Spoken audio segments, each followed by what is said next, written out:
But the off-road, Gary says, why would I want to do that? So, Yeah, they did. Actually, they gave us 2 more dollars. Gary's not, hey, that's all right. I know, but I, Yeah, advice. you could tell him I think he's nice. He wants to be in control.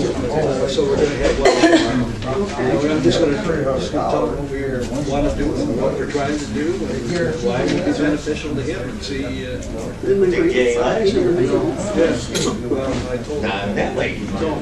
But it's remembrance stuff. Settlement just so I. Okay, well, thank you, sir. Good luck. I think you're gonna have a lot of fun. Actually, we get along very well together, so. Well, there you go. You might have a nice lunch. I'm buying. Okay. Oh, okay. I know. Good afternoon. I'd like to call the Ways and Means meeting December 18, 2012 to order, please. Roll call, Lisa. Commissioner Cross? Here. Commissioner Darazinski? Here. Commissioner Engel? Here. Commissioner Jagger? Here. Commissioner Longmire? Present. Commissioner Mahoney? Here. Commissioner Plummer? Here. Commissioner Skolnick? Here. Commissioner Snyder? Here. Commissioner Wilkins? Here. Commissioner Collins? Here. All present. How about the approval of the minutes of December 6, 2012? Second. Moved and seconded. Any corrections?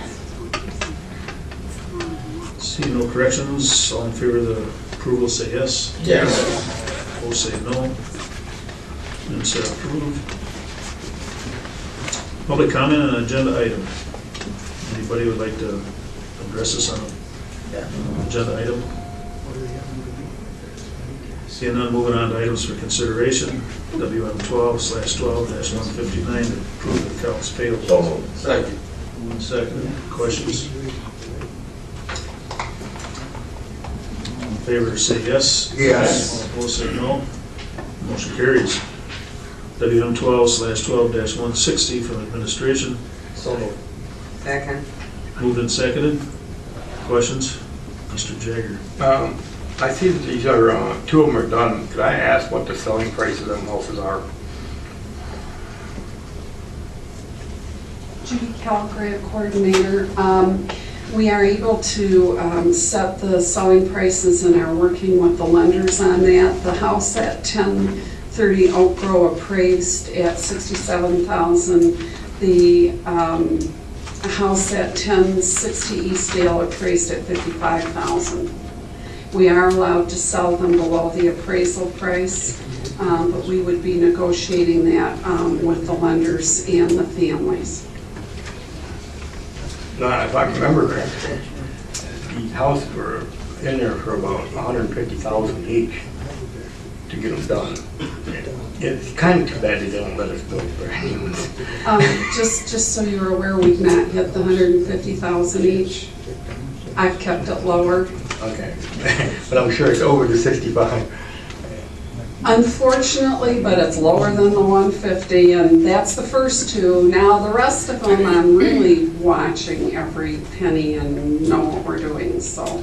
You know, I appreciate what you're saying, but if I could tell you just a minute from what transpired at the open house on Friday, we had the president of the Sheldon Park Neighborhood Association and his wife come, and they have been residents of that neighborhood for 37 years.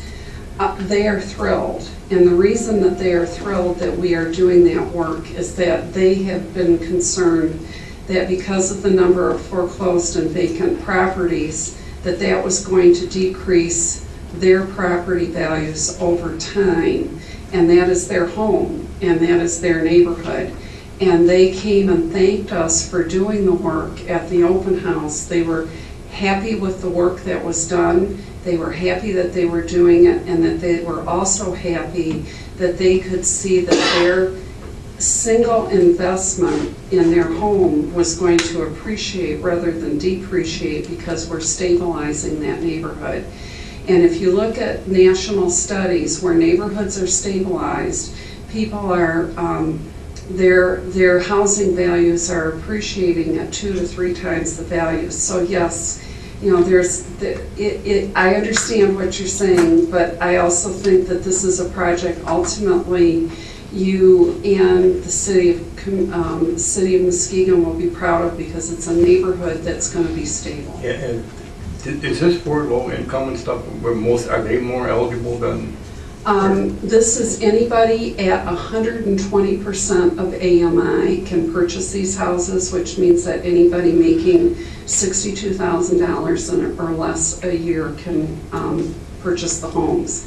Only 2 of the homes are targeted at incomes of $30,000 or less, but the rest of the 6 are at $62,800. And can we provide a lower interest rate or anything, or do they have to go through regular banks? They have to go through a conventional mortgage. That's their first mortgage. Part of this program is, which is why we didn't spend the whole $150,000 on the house, is that they get a second mortgage from the county for additional $10,000 if they live in the home for 5 years and keep it up and maintain it. That mortgage gets forgiven at the end of the 5 years. Anybody else? Mr. Sloan? I've been kind of watching these houses in this program because I've had a constituent who had asked me quite a few questions about it, and I've had numerous conversations with Judy, and it just happened that I think on Friday I went to visit Judy, and when I went to her office, she was on the phone with the HUD rep on this very project, and she put it on speakerphone, and I got to talk to the I can't remember his name now, but Mr. Belkey. And he praised Muskegon County for this. I think he said it was the best run program like this of all the ones that he's been involved with.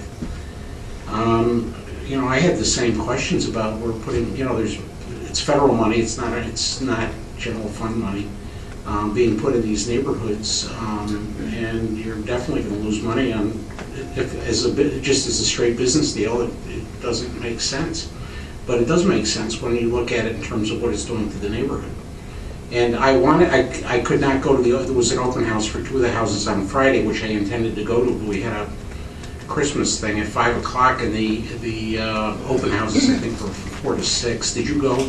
Oh, I was there from 4 to 7. And yes. were there any people? We had going 50. Okay. But there'll be more opportunities Yes. to look at these houses. Oh, let me tell you, you'll get invitations. I'm hoping to have open houses at least once a month. As this goes on and we bring others online. I'm hoping that you'll get the opportunity to do that. If the Friday from 4 to 7 didn't work, let me know what will work, because I was trying, I was trying to make it at a time where people could, you know, come after work and it would be convenient. But yeah, and I guess part of the thing that was the most heartwarming was to have the neighbors come in and thank us for doing this.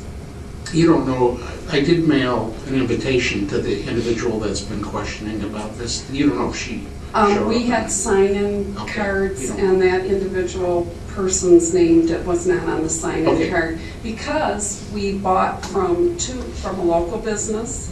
We're allowed $200 HUD. We were allowed to buy 2 Christmas wreaths, and we gave them out at each house to people, one at each house for people who came through, as a marketing gesture.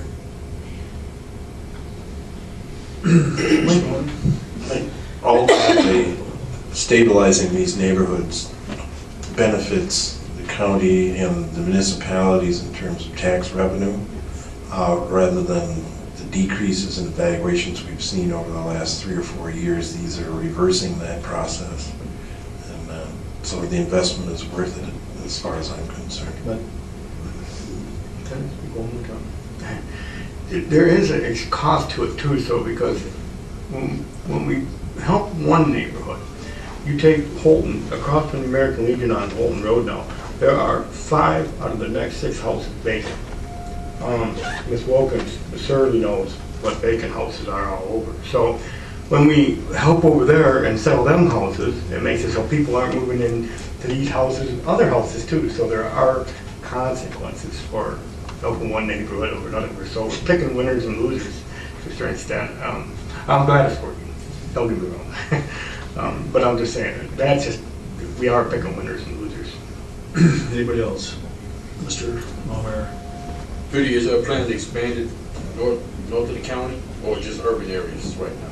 This was a stimulus funding grant, so unless there's more stimulus dollars or I can find a way to make us an entitlement, way to find other grant dollars, this may be our only shot at this particular program. And Commissioner Jager is right, we didn't really pick a winner or loser. The federal government told us specifically what foreclosure scores there had to be, how long they had to be vacant, and in what neighborhoods we could work. So yeah, if I can find money to make this work another way, I'll try, because I would like to do this. If it's okay with you.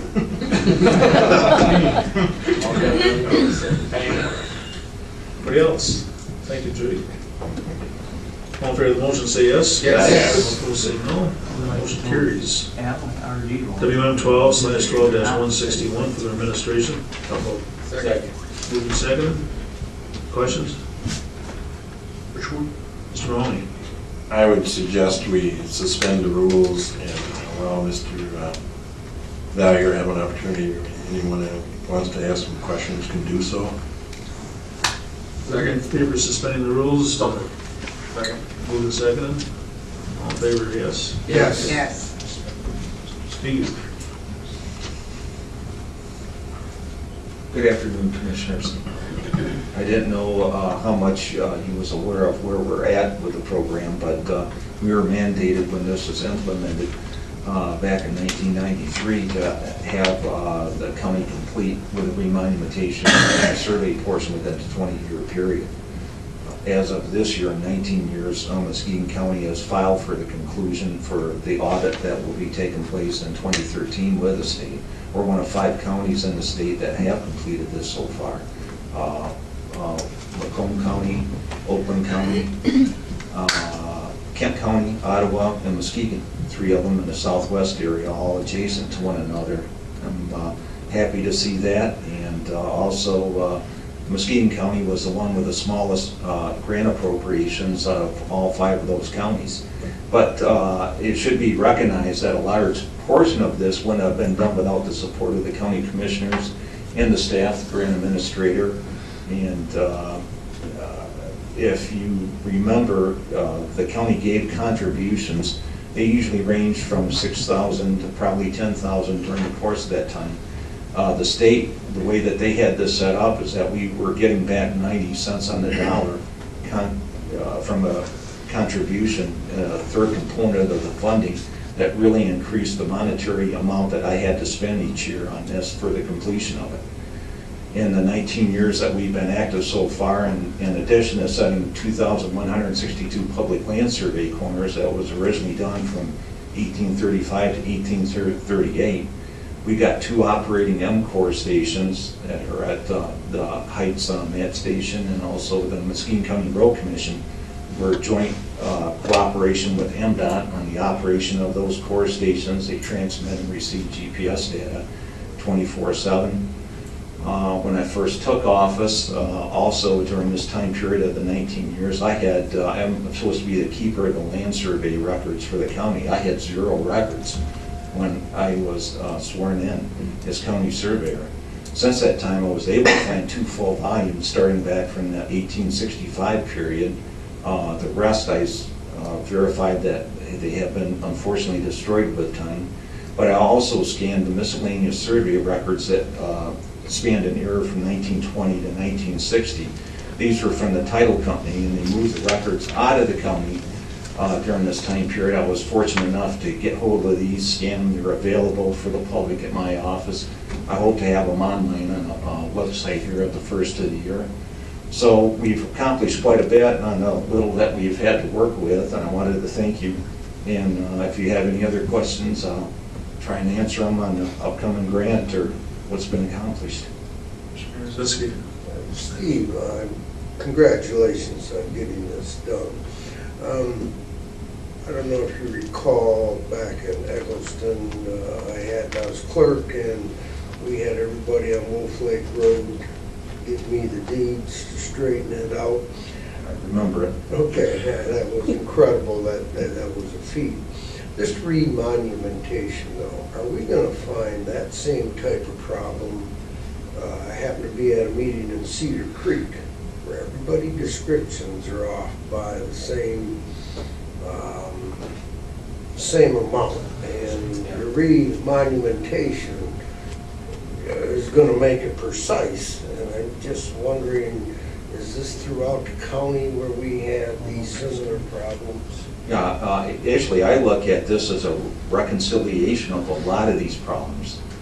You are correct, is that it will be more precise. In fact, in the maintenance program that we'll enter at the conclusion of the audit of the 2013 year period, we'll be doing, visiting the corners and also putting state plane coordinates on these as we refile these at the Register of Deeds and also at the state registry.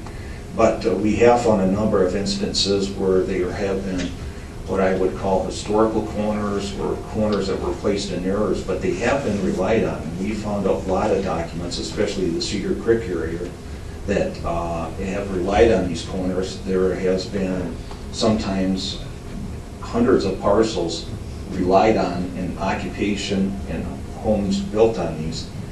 The particular one in Cedar Creek currently had 3 corners that were out there before the remonumentation.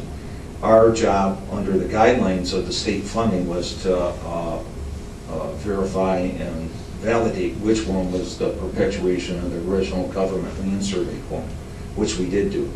That was not what was used historically by other surveyors from the 50s and the 60s, but I did compile. I found this survey that a number of these land conveyances were made in 1954 and 58. These are on record and available now for surveyors. So it should make the ease of going into these and recognizing what was done and not trying to use another corner and disrupt harmony in the neighborhood is what I like to say. Hopefully it helps alleviate these situations. And they're correctable, Steve? Yes. Yeah. Any other questions? I just like, Steve, now, you weren't the one who did the original survey in the county with chains and wooden posts in it?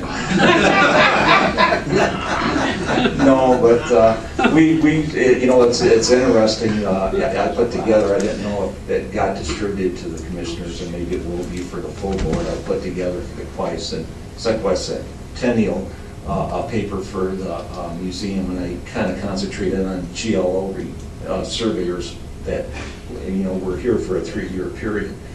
I have found a number, surprisingly, of those original wood posts that they did set.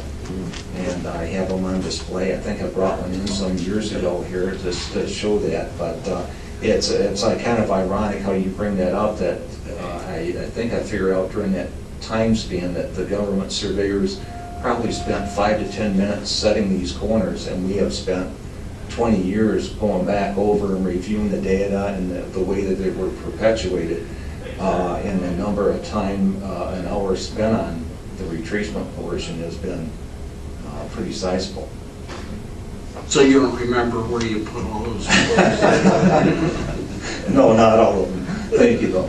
Steve, are you amazed with how accurate some of those surveys were back in the 1800s? Yeah, I think I gave an illustration of in Cazenovia County that was done by Russella Whitcomb. He only did 4 townships in Michigan. He was originally from Indiana. And why he came up and he did 4 of them, one of them was Cazenovia Township in Muskegon County. He had to disband just before he got to Muskegon because he was overwhelmed by the swarms of mosquitoes. And they had to come back during the fall to conclude them. But it was he was very detailed. In fact, he worked with another surveyor by the name of Burt that invented the solar compass that revolutionized really the surveying profession at that time in engineering. But his measurements that he did in Casanova Township are rarely 20-foot difference from what he had in 1837 when he was in there. It's pretty amazing. And it's interesting, I put some of these calls in the packet that you'll probably be receiving. He was very detailed on his notes, like if he noted he was in an Indian sugar camp, you know, at this town and range at so many chains. He left an Indian camp in another spot. The one thing that was really denoted that a lot of surveyors didn't do is when he hit the heavy pine timber of what was going to be harvested in Muskegon County in the next 20, 30 years, he made a very distinct note on that. And you can map out these lines of the pine timber on this map and kind of draw a line of where it was concentrated at and the areas he surveyed in. So it has a lot of detail, not only for homesteading purposes, but for logging purposes too. And Edna Eggleston was a surveyor out there, his records. He was the first county surveyor in Muskegon. But Eggleston was the first township in Muskegon. He was also sworn in as a government surveyor, so he had some unpatented bottom end.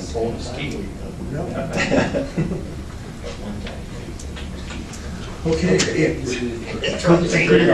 When you find something off by 20 feet, I mean, do you ever find where houses wind up on other people's lots and garages and all this, or? Yeah, I think that what Mr. Darren Siskey was alluding to on Cedar Creek, that would very well be the case if you would try to retrace these deeds, how they were described and recorded as a register of deeds now. If you use the corner that's monumented as a GLO corner and not recognize the historical corner, which by the way is on the LCRC, you would have houses, you know, going, the lot lines would be going through the middle of the houses. So. So now it's a public record, and it's a public record now, and it's on notice to all surveyors coming into the area that to match up existing, to be in coincidence with existing occupation, you have to use this other corner. Otherwise, you're going to have. But they can't come in there now and just say, well, you got to move your house off. No. And that's not the purpose of this program either. Do you recall how you remedied that situation in Eggleston when you and I were involved? Didn't we draw those by fence lines or? Well, what happened there, yeah, that was done a little bit different, and there's a number of attorneys that are here present, and what we did, what was recommended at that time as a straw person, there was an agreement by the neighbors. They all pooled together, I think, to the township attorney to use him as a straw person, and they recreated new deeds that agreed with occupation at that time out there. That was another way and manner of handling that. Yes. I think I was the straw person. Yeah, I could have been, yes. And you charged $25 to do that, I remember. And we had one person that wouldn't pay. No. Okay, anybody else? Thank you, Steve. No, thank you very much. Motion to go back into session. Second. Second, all in favor? Aye. Opposed, we're back in session. Moving on to, let's vote on that motion. Everybody in favor of 161, say yes. Yes. Opposed, say no. That motion carries. WM 12/12-162 from Circuit Court. So moved. Moved and seconded. Questions? Mr. Jagger? Yeah, I read that this is mandated. When they made the mandated changes, did they send more money with that, or was it ever more sent? No, there's no more money sent. Commissioner Eric Stevens, Circuit Court Administrator. I'm still waiting for the check. It must be in the mail. So it's one more. They have not, no. Senate now passed without. If you read the legislative history of the mandated the business court, that's the reference you're referring to. It states that that section in the legislative side is going to be minimal changes. They specifically stated that, probably with the understanding that, yeah, we're asking to do something else. We're not giving any money, but we want to make sure that the record's clear that it shouldn't really take a lot of changes. So Another thing the county has to pick up. Thank you. Anybody else? All in favor of the motion, say yes. Yes. All opposed, say no. Motion carries. WM 12/12-163 from the sheriff. So moved. Second. Moved and seconded. Questions? Seeing none, all in favor say yes. Yes. All opposed say no. Motion carries. WM 12/12-164 from the sheriff. So moved. Second. Moved and seconded. Questions? All in favor of the motion say yes. Yes. All opposed say no. Motion carries. WM 12/12-165. That's been moved and seconded. Questions? I have a question. Mr. Skolnick? Do these boats come with motors? I mean, the big ones. Or not. They installed the sheriff's department. Yeah, they have the jet drive, both. Oh, they're both jet boats? Yes. Okay. Okay. Other questions? I have a question. All in favor of that motion say yes. Yes. All opposed say no. Motion carries. We're on to old business. Any old business? Is there any new business? Any new business? Public comment on a new topic. Anybody in the audience would like to address the board on a new topic? Seeing none, I'd entertain a motion to adjourn. Exactly. All in favor?